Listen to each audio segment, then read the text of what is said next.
de las advertencias con las que muchas herramientas y equipos de hoy vienen es que no las usemos bajo los efectos del alcohol. Hay riesgos enormes si una persona utiliza una sierra eléctrica, por ejemplo, y no puede tener un dominio pleno de sus facultades al usar esta herramienta. Y la situación llega a niveles extremos cuando se trata de conducir un automóvil, un vehículo pesado y hasta pilotear un avión. Hay pilotos que han sido encontrados culpables de intentar volar un avión bajo la influencia del alcohol, como salió a relucir incluso esta semana con respecto a una línea aérea japonesa. Y otros hay que han sido declarados culpables de haber piloteado en esa condición. Y no hay que pensar mucho para vislumbrar las posibles consecuencias de algo como eso. Uno puede ver así la importancia de la sobriedad cuando lee noticias de esa envergadura. El peligro que representa esa falta de sobriedad es una amenaza para todos. En ocasiones ha sido un encuentro muy cercano con la muerte, lo que ha movido a algunos a tomar la decisión de alejarse del alcohol y mantenerse sobrios. Pero el asunto no se queda únicamente a nivel fisiológico. La falta de sobriedad en el ámbito espiritual es más importante aún. Y son cosas que pueden tener consecuencias para el alma, son cosas que trascienden el tiempo. Y hay una especie de embriaguez que no puede ser medida por un alcoholímetro. Hay un nivel de alcohol espiritual en la sangre que insensibiliza el alma y que nos aturde, impidiendo que vivamos para las cosas que realmente importan. Y el pasaje que tenemos por delante, el pasaje que el pastor Lester leyó y que vamos a estar estudiando, nos hace un llamado muy sonoro a la sobriedad. Y lo hace a la luz del gran día del juicio que se avecina con el regreso de nuestro Señor Jesucristo. Así que yo les quiero pedir que abramos una vez más el sobre que contiene una carta ajena. Una carta que el apóstol Pablo envió a los tesalonicenses, la primera carta de Pablo a la primera iglesia de Jesucristo en Tesalónica. Y en ese texto nosotros vamos a estar viendo dos encabezados principales. Vamos a estar estudiando primera Tesalonicenses 5, 1 al 11, y los dos encabezados principales son el conocimiento de los tesalonicenses, por un lado, y luego la responsabilidad de los tesalonicenses ante ese conocimiento. Así que veamos en primer lugar el conocimiento de los tesalonicenses, los versículos 1 al 3 del pasaje de primera a Tesalónica 5, versículos 1 al 3. Dice: ahora bien, hermanos, con respecto a los tiempos y a las épocas, no tenéis necesidad de que se os escriba nada, pues vosotros mismos sabéis perfectamente que el día del Señor vendrá así como un ladrón en la noche, que cuando estén diciendo paz y seguridad, entonces la destrucción vendrá sobre ellos repentinamente, como dolores de parto a una mujer que está encinta, y no escaparán. Esta es la tercera ocasión en que Pablo les habla a los tesalonicenses de algo que ya ellos poseían o de algo que ya ellos sabían. Lo hizo en el capítulo 1, en el versículo 8, con respecto a los esfuerzos evangelísticos que ellos estaban haciendo.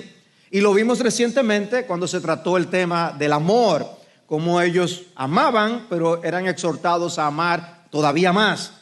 Y aquí lo vemos una vez más. Dice: ustedes conocen acerca de esto sobre la segunda venida.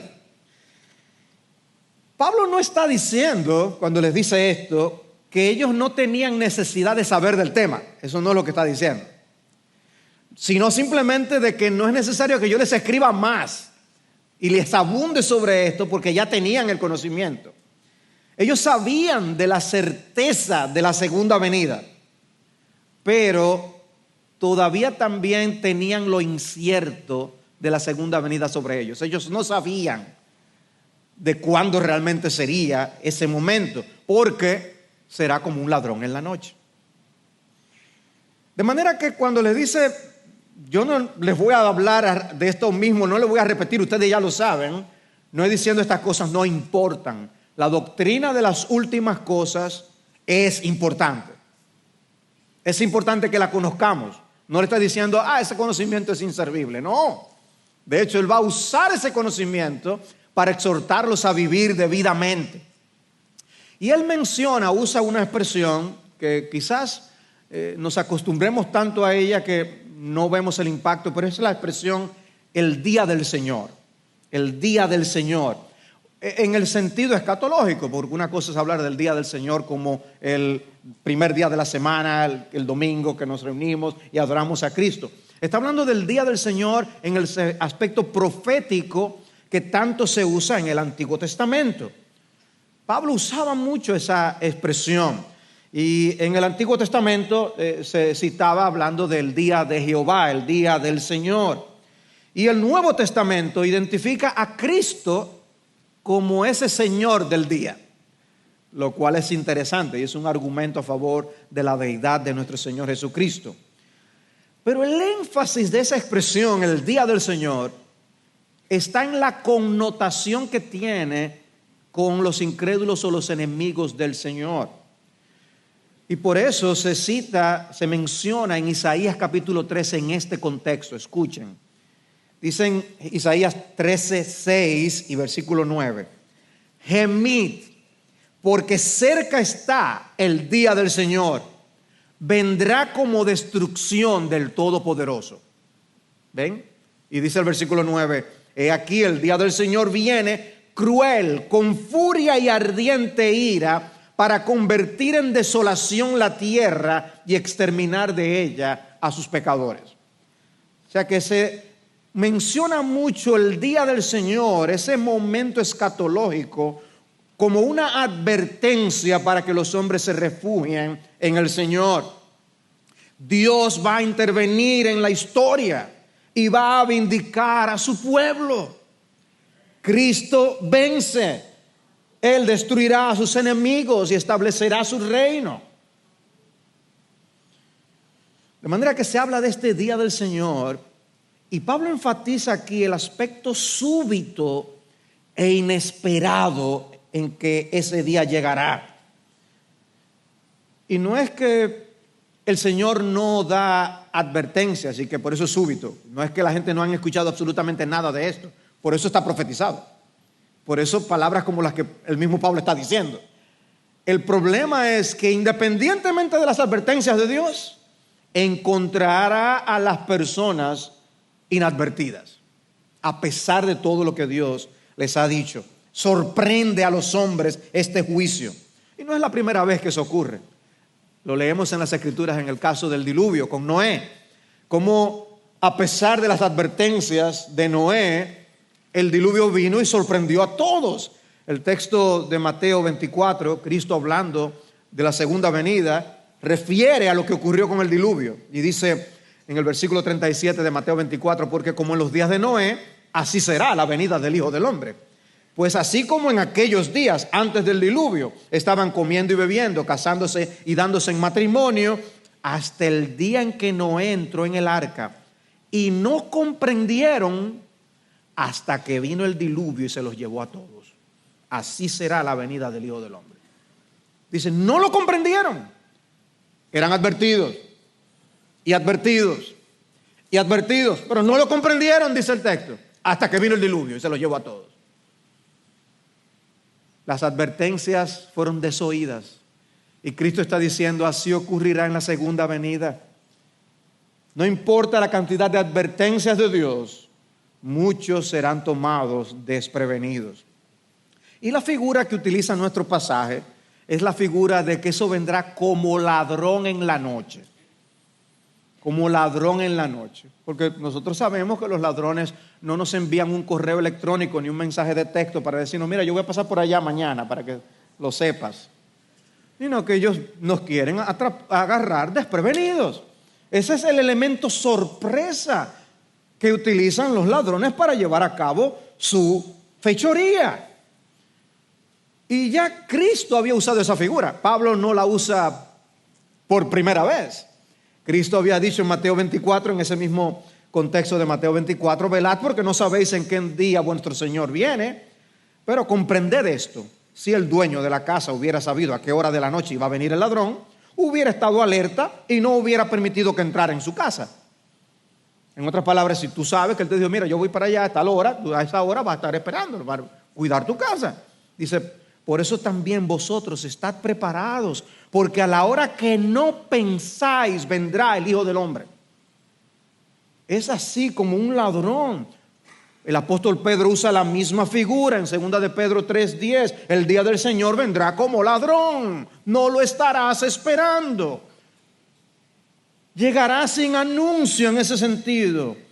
¿Y qué causan los ladrones? Pérdidas, destrucciones. Dice, bueno, el día del Señor causará eso también.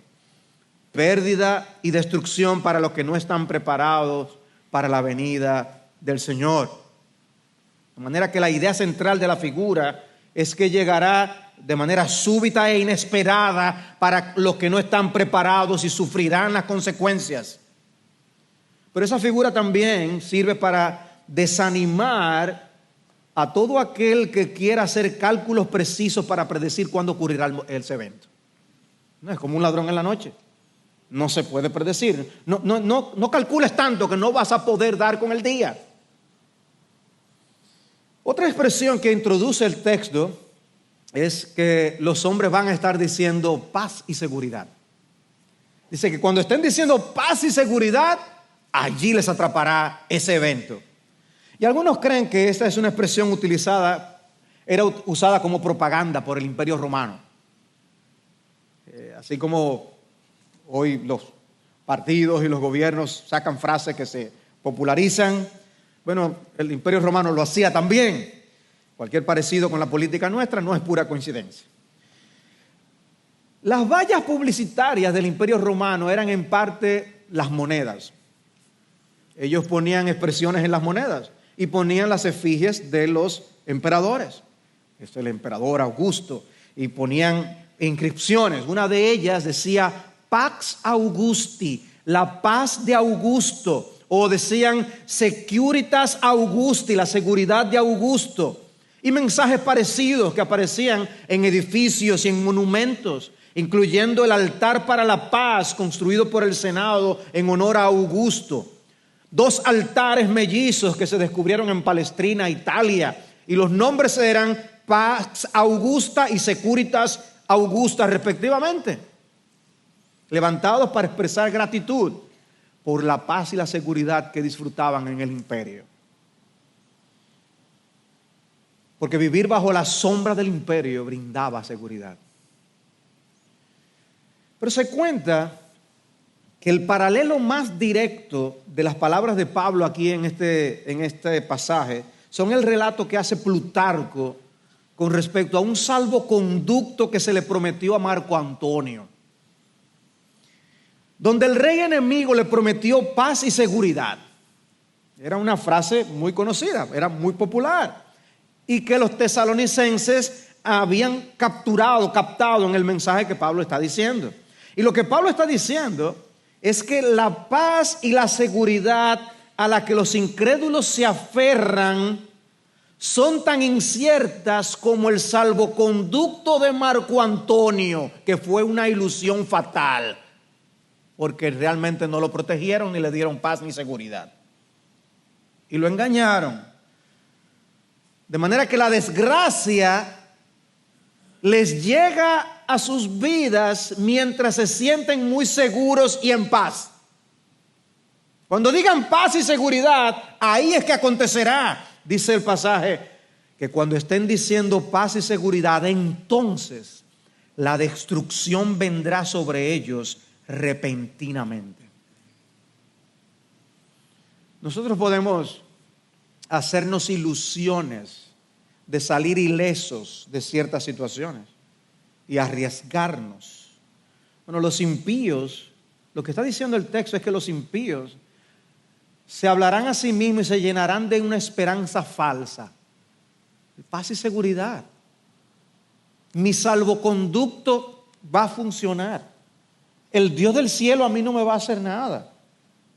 Yo estoy bien con Dios. Yo me siento bien con Dios. Pero dar la espalda a un problema no soluciona el problema. Decirnos un mensaje agradable no hace que sea cierto. Decir que tú estás bien con Dios sin estarlo no te librará de la condenación de la que Pablo está hablando en este pasaje. Y añade otra ilustración más, otro ejemplo. Y es el ejemplo de los dolores de una mujer en parto. Una mujer embarazada, nosotros vemos que se va acercando el día porque vemos que la barriga va creciendo. Pero el día, nadie lo sabe. Esos dolores de parto, ¿cómo llegan? Repentinamente. En el momento menos esperado. Ahí empiezan los dolores de parto. Y Pablo no está usando esta figura para que nosotros empecemos a pensar en el bebé que viene. Pablo está usando la figura para que pensemos en los dolores que implican y los repentinos de esos dolores. Dice, así será la venida del Hijo del Hombre. Pero la parte más terrible de todo el pasaje es lo que se encuentra al final del versículo 3. Simplemente dice, y no escaparán. Para mí es la palabra más terrible de todo el texto. Pablo se encamina, nosotros vamos camino a ver palabras muy consoladoras en este pasaje. Pero él antes tiene que recordarles a los tesalonicenses de cuál será la porción de los incrédulos.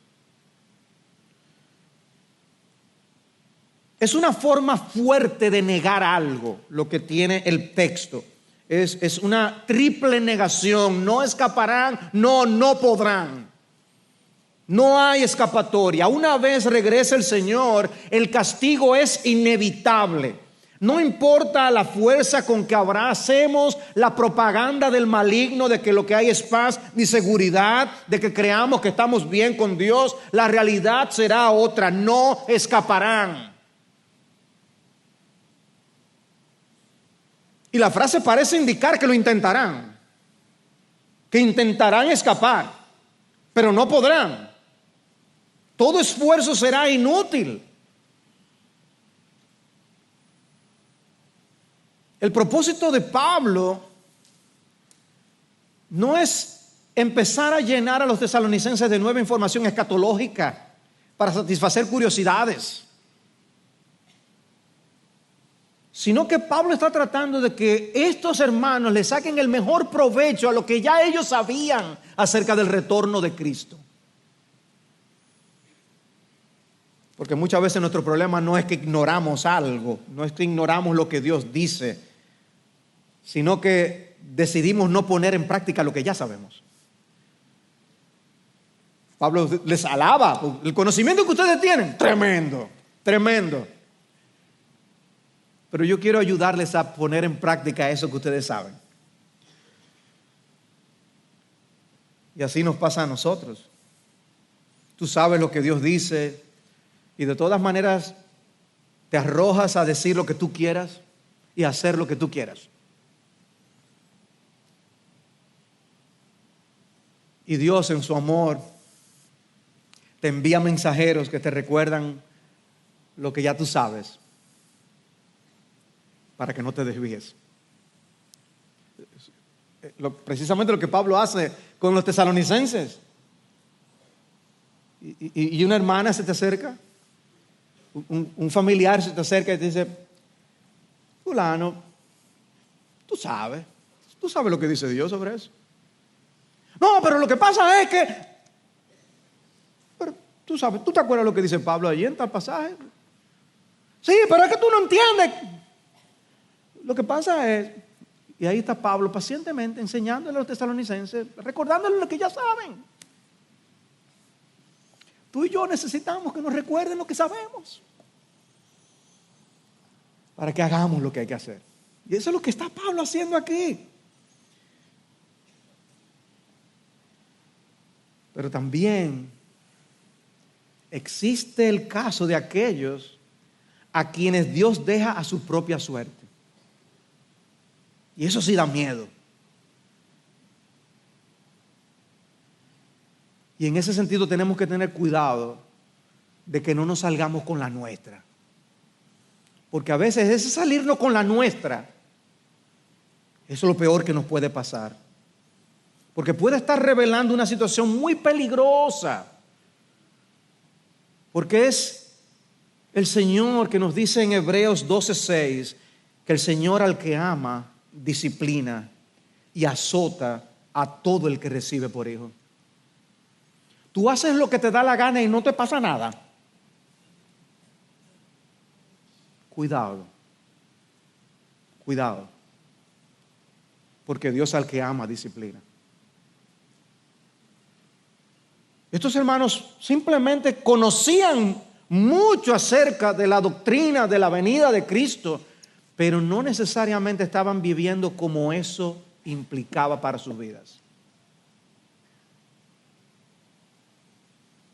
Y eso me lleva al segundo encabezado.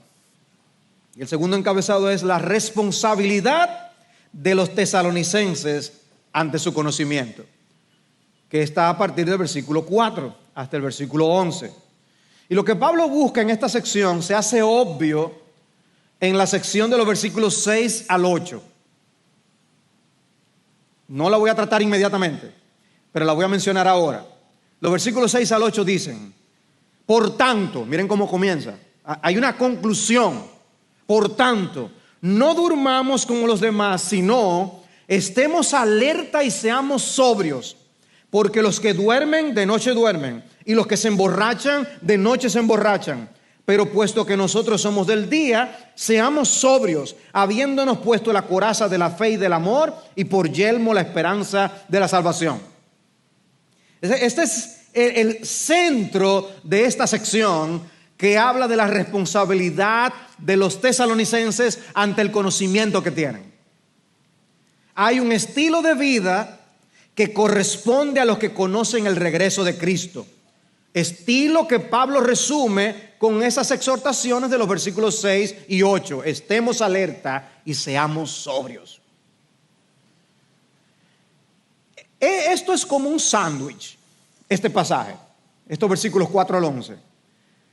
Las tapas del sándwich son, primero, los versículos 4 al 5, primera tapa de nuestro sándwich. Y segundo, los versículos 9 al 10. Esas son las dos tapas del sándwich. Y el centro del sándwich son los versículos 6 al 8.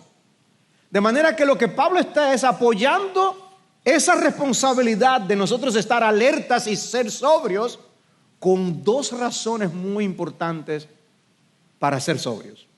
Y es la que vamos a ver a continuación. Así que primera etapa del sándwich. Yo sé que esto es un mal momento para nosotros empezar a hablar de comida, pero imagínate, ahí está el pan, la primera etapa del sándwich. Y la primera etapa del sándwich dice: somos hijos de luz y del día. Somos hijos de luz y del día. Para llevar a los tesalonicenses al punto de la responsabilidad que tenían por delante, lo primero que Pablo hace es hablarles del privilegio del que ellos eran partícipes. Y esto es lo que dice, versículo 4. Mas vosotros, hermanos, no estáis en tinieblas, para que el día os sorprenda como ladrón. Porque todos vosotros sois hijos de luz e hijos del día. No somos de la noche ni de las tinieblas. Los hermanos de la iglesia de Tesalónica habían sido privilegiados, porque son hijos de luz, hijos del día. El estatus era completamente diferente a los mencionados en el versículo 3 que nosotros vimos. Esta enseñanza es algo que es corroborado en otros pasajes, como este que seguro tú has escuchado mucho, Colosenses 1:13. Él nos libró del dominio de las tinieblas y nos trasladó al reino de su amado Hijo. Éramos de las tinieblas. Así es que se nos describe. Y Pablo entonces les destaca esta realidad espiritual, nueva realidad espiritual a los tesalonicenses, que los distingue del grupo que no escapará. Ustedes no son del grupo de los que no escaparán. Ustedes son otro grupo. Ustedes no recibirán esa destrucción. Y eso debía animarlos. O sea que él, negativamente hablando, les dice: los creyentes no están en tinieblas. Versículo 4. Positivamente hablando, les dice: los creyentes son hijos de luz y del día. Versículo 5, primera parte. Y negativamente hablando, otra vez le dice: los creyentes no son de la noche ni de las tinieblas. Versículo 5, segunda parte. Lo que no somos y lo que sí somos. Los tesalonicenses no tenían idea de cuándo el evento iba a ocurrir, pero estaban adecuadamente informados y preparados ya para cuando ese día llegara. Y ese era el punto. Ustedes no son de los que van a recibir las consecuencias de que llegue el día del Señor para destrucción. Animados. No vamos a pasar por esa destrucción que yo acabo de describir, dice Pablo. Ellos no escaparán, pero ustedes están en Cristo. Es diferente el caso de ustedes. Ahora vamos al centro del sándwich. Tú te lo imaginas con los ingredientes que tú quieras. El centro del sándwich es: somos responsables de llevar vidas marcadas por la sensatez, la prudencia y la sobriedad. Nosotros somos responsables de llevar vidas marcadas por la sensatez, la prudencia y la sobriedad. Y vuelvo y leo los versículos 6 al 8. Por tanto, no durmamos como los demás, sino estemos alertas y seamos sobrios. Porque los que duermen de noche duermen, y los que se emborrachan de noche se emborrachan. Pero puesto que nosotros somos del día, seamos sobrios, habiéndonos puesto la coraza de la fe y del amor, y por yelmo la esperanza de la salvación. Y observen cómo inicia ese versículo, el versículo 6. Por tanto, es una deducción de lo que acaba de decir. El privilegio espiritual del que somos partícipes, hijos de luz, hijos del día, nos impone una responsabilidad. No es solamente ser hijo de luz, es que implica que tú seas hijo de luz. Ahora, hay una expresión, dice: por tanto, no durmamos como los demás. ¿A quiénes se refiere Pablo con los demás? En la sección anterior, al final del capítulo 4, él hizo referencia a los que duermen. Si ustedes recuerdan, incluso los identificó como los que durmieron en Jesús. En esa sección es evidente que se está refiriendo a creyentes que habían partido a la presencia del Señor. De manera que puede estar refiriéndose al mismo tipo de dormir que él usó anteriormente. Pero hay un problema. Pablo no está diciendo no se mueran. ¿De quiénes está hablando entonces? Es interesante que Pablo utilice una palabra diferente en griego para referirse a la figura que usa en los versículos 6 y 7. Un término que tenía 3 usos diferentes. Y tenemos que tratar de distinguir, porque los 3 usos aparecen en nuestro pasaje. Dice el versículo 7: los que duermen de noche duermen. Yo creo que es una referencia al dormir físico. De noche se duerme. Esa palabra se puede usar para hablar del dormir físico normal. Es un dormir que todos tenemos que hacerlo. Pero también podía usarse para hablarse de la muerte en sentido figurado. Y aparece así en el versículo 10 de nuestro pasaje. Dice: Cristo murió por nosotros para que ya sea que estemos despiertos o dormidos, vivamos juntamente con Él. Ahí está hablando de la muerte en sentido figurado. Ya sea que hayamos muerto o que estemos vivos. Un uso similar al que encontramos en el capítulo 4. Y en tercer lugar, también podía ser un uso figurativo para hablar de somnolencia espiritual, para hablar de indiferencia y de apatía espiritual. Miren lo que dice el versículo 6. Por tanto, no durmamos como los demás, sino estemos alerta y seamos sobrios. O sea, hay un contraste entre estar alertas, bien despiertos, que el ladrón no nos encuentre dormidos, y estar sobrios, estar en nuestras facultades. O sea que el primer dormir tenemos que procurarlo. Eso es vital para la salud. El segundo dormir tenemos que aceptarlo. Vamos a morir. El tercer dormir tenemos que evitarlo. Y eso es lo que le está diciendo ahí. No durmamos como los demás. Él sigue hablando de la figura del ladrón que usa en el versículo 2. Los demás entonces son los incrédulos que sufrirán las consecuencias de no estar preparados cuando el Señor regrese. La gente se esfuerza para elevar su nivel de satisfacción en medio de esta vida temporal. Está dispuesto a aún abstenerse de sueño. Se dedica con muchos sacrificios a poder conseguir mejor puesto, preparación para tener mejor ingreso. Mientras al mismo tiempo vive con un estupor y un sueño con todo lo que tiene que ver con su alma inmortal. O sea, bien diligentes, sacrificados, dedicados para hacer dinero. Pero descuidados en todo lo que tiene que ver con aquello que durará por la eternidad, que tiene que ver con su alma. Y Pablo asocia el día con una conducta santa y piadosa y la noche con actividades pecaminosas. Lo que está diciendo es, debemos estar despiertos para Dios.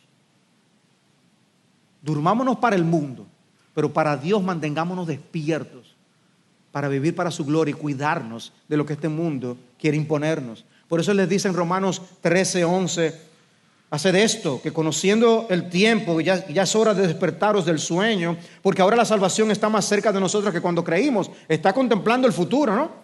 La noche está muy avanzada, el día está cerca. Por tanto, desechemos las obras de las tinieblas y vistámonos con las armas de la luz.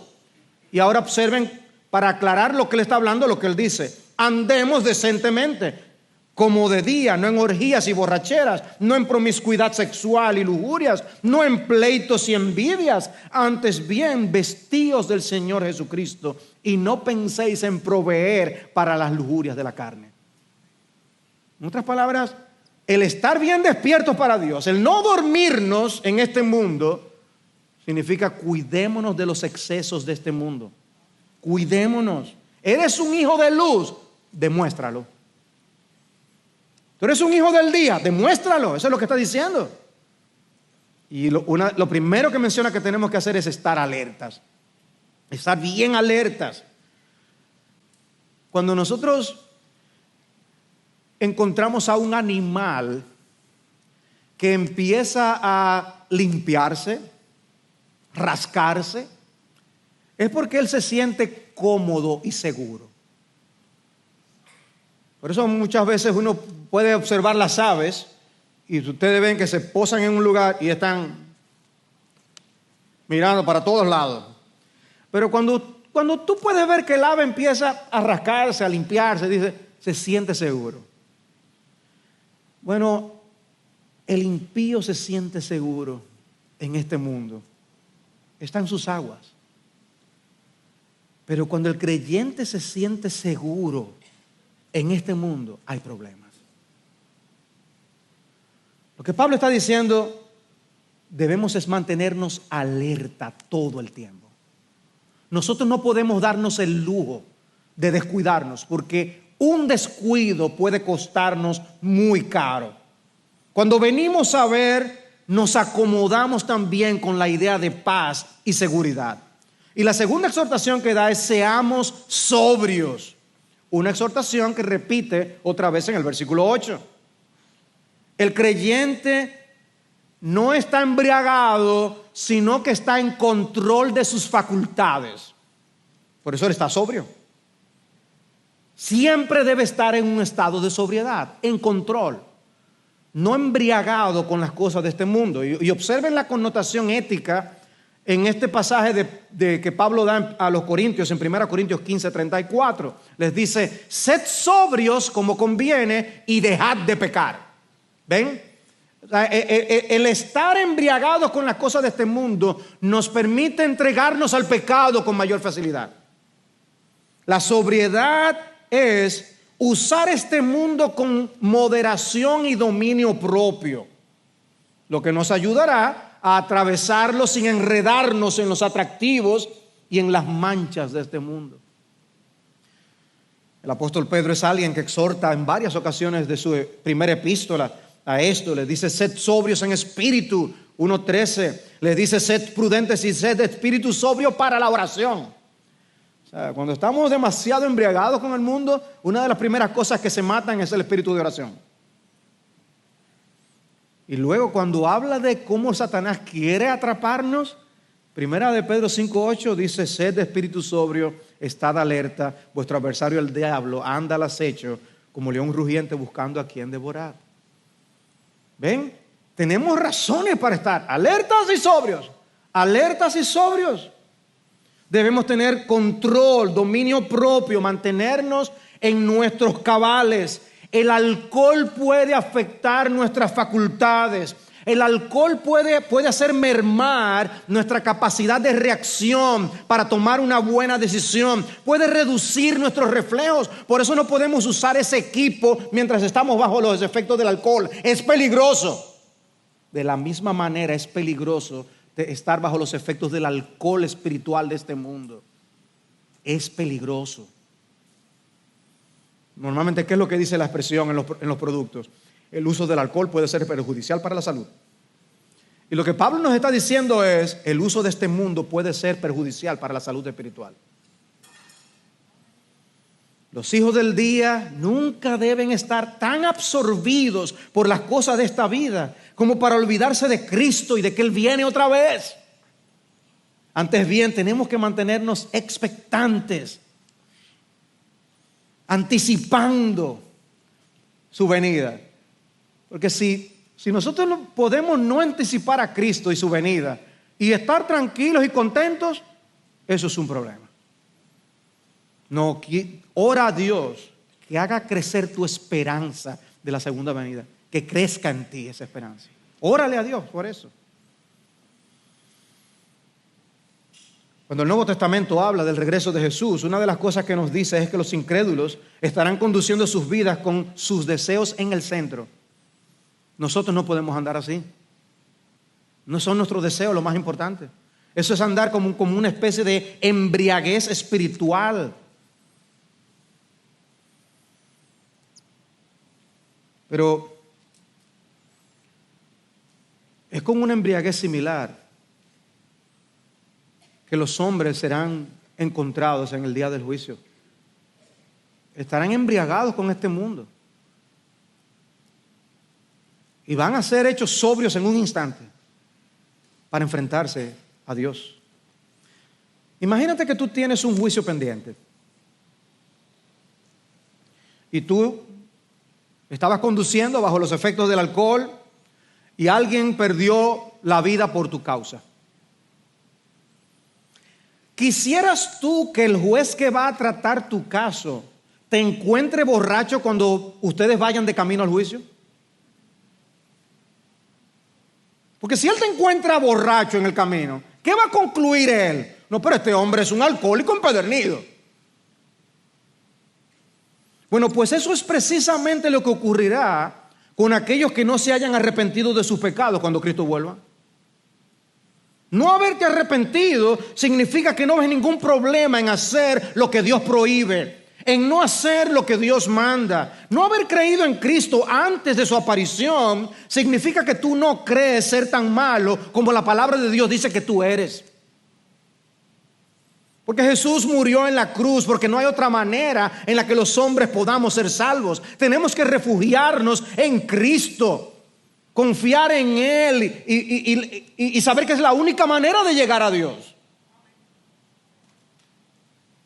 No ser un verdadero creyente y seguidor de Jesucristo significa que todavía estás embriagado de ti mismo, que estás embriagado con el mundo y con lo que el mundo ofrece, Y vas camino a tu juicio y no vas a querer que tu juez te encuentre borracho de soberbia, autosuficiencia y de disipación. De manera que vive ahora como tú quieres que el juez de los cielos te vea cuando Él regrese. Vive ahora con la debida sobriedad, siempre preparado para encontrarte con el Hijo de Dios. Porque Dios ha tocado las sirenas del juicio. No decidas tomar una siesta en estos momentos. Dice el versículo 8, puesto que nosotros somos del día, seamos sobrios, habiéndonos puesto la coraza de la fe y del amor y por yelmo la esperanza de la salvación. Y lo que Pablo hace aquí es darnos una mini armadura del creyente. O sea, lo que Pablo amplía en Efesios capítulo 6, aquí nos da una mini armadura.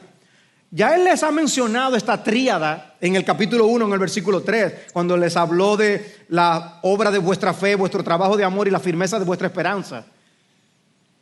Fe, amor y esperanza. Estas gracias son comparadas como piezas de armadura porque nos protegen y nos preparan para las batallas espirituales. Porque la vida cristiana es una batalla. La vida cristiana es una batalla. El mundo en el que vivimos es un campo de batalla. Es un territorio hostil a Cristo y a sus seguidores. Y estas gracias protegen las partes más vulnerables que nosotros tenemos, que es nuestro corazón y nuestra cabeza. De manera que, ¿cómo luce una persona que está preparada para el regreso de Cristo? Bueno, es alguien que vive en fe, amor y esperanza. Nosotros reconocemos a algunas personas por el uniforme que usan, ciertos oficios. Es médico, mira, se parece que es médico. Es un bombero. Ese es policía. Nosotros vemos el uniforme y lo reconocemos. ¿Cuál es tu uniforme?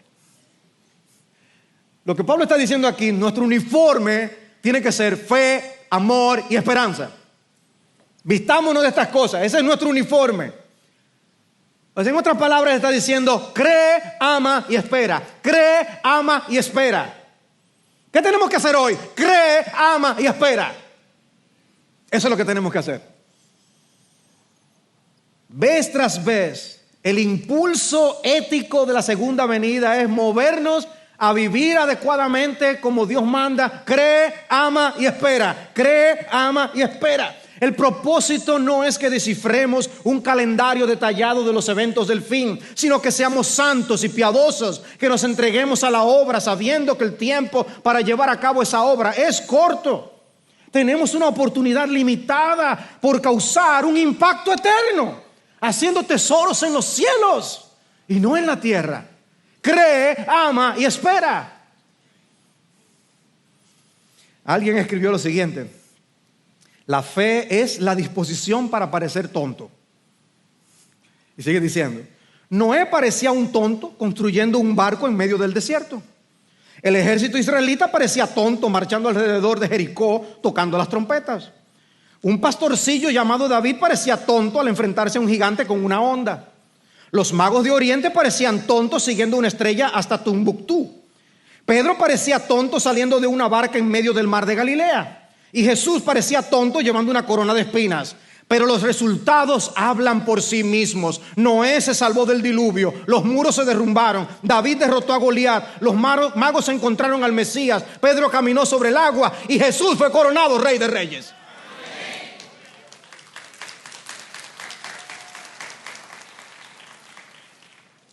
Así que cree, ama y espera. Pero nos falta una tapa del sándwich, que son los versículos 9 y 10. Hemos sido destinados para salvación. Hemos sido destinados para salvación.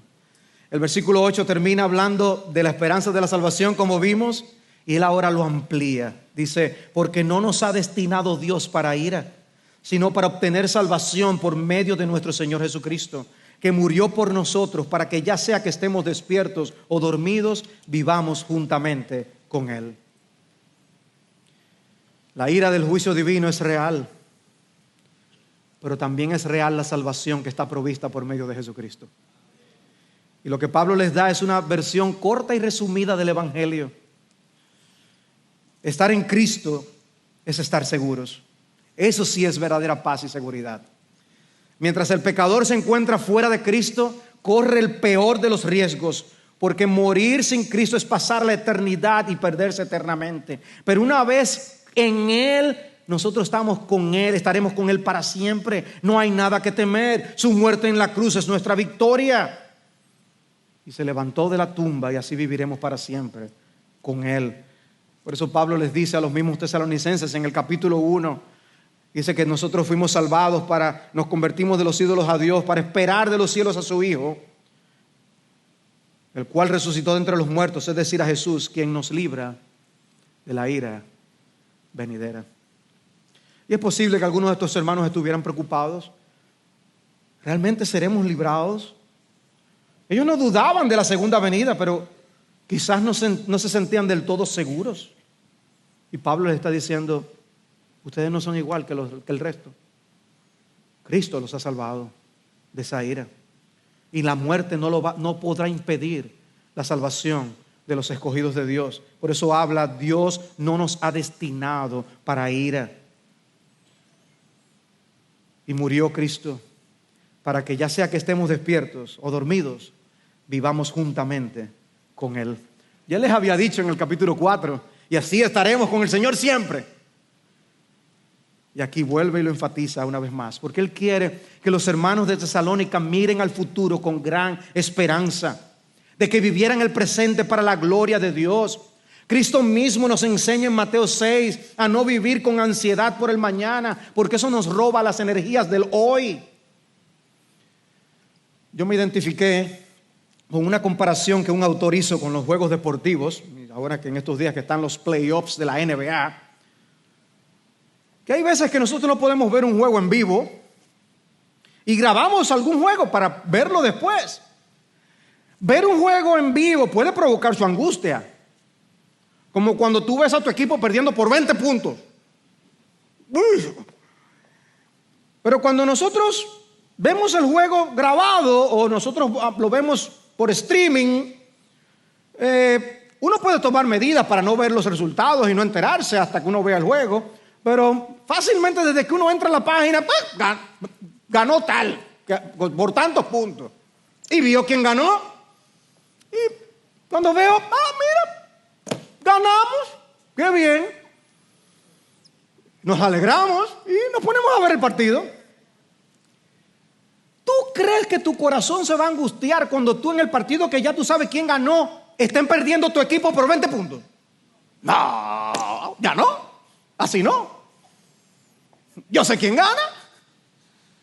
O sea que la angustia que puedo experimentar cuando es en vivo y yo no sé quién va a ganar, cuando ya yo sé que ganó mi equipo, yo estoy tranquilo. Amados hermanos,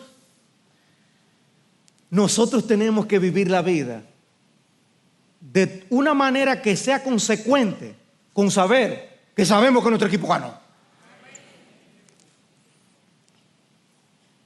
Porque a veces nos sentimos en la vida como que estamos perdiendo por 20 puntos. ¡Ay, qué angustia! Pero tú sabes quién gana. Cuando el futuro no está en duda, el presente se vive mejor. Hermanos, la vida a veces se nos pone como si estuviéramos perdiendo el juego. Y la historia de la iglesia nos da ejemplos de siervos de Dios que la pasaron muy mal. Pero hermanos, fijémonos en el marcador final.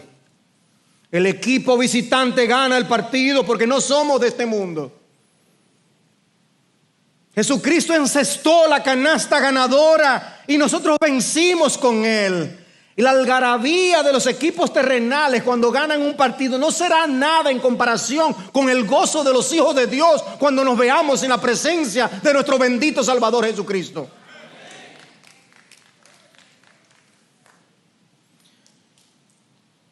Pero al mismo tiempo que uno ve esto en este pasaje, no podemos dejar de observar que aquello de lo que serán librados los creyentes será precisamente lo que recibirán los incrédulos. La ira de la que hemos sido librados caerá sobre los demás. Y esa es una verdad muy sobria. El mundo es un gran dormitorio que será despertado abruptamente con las alarmas estridentes del reloj despertador del juicio de Dios. Mi amigo, despierta ahora antes que sea demasiado tarde. Al concluir, llegamos al versículo 11, donde Pablo dice: por tanto, alentaos los unos a los otros y edificaos el uno al otro, tal como lo estáis haciendo. Parece similar. Una vez más vemos algo que Pablo les dijo anteriormente en el capítulo 4. Y una vez más vemos que Pablo les exhorta a hacer algo que ya ellos estaban haciendo. En otras palabras, no dejen de estar exhortándose. Ellos lo estaban haciendo. Sigan exhortándose. El saber algo y el estar haciendo algo no nos exime de ser exhortados. O sea que podemos seguir siendo exhortados aunque lo sepamos y aunque lo estemos haciendo.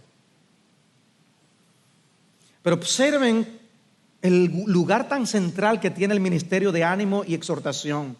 Todos tenemos que estar involucrados, exhortándonos los unos a los otros, animándonos.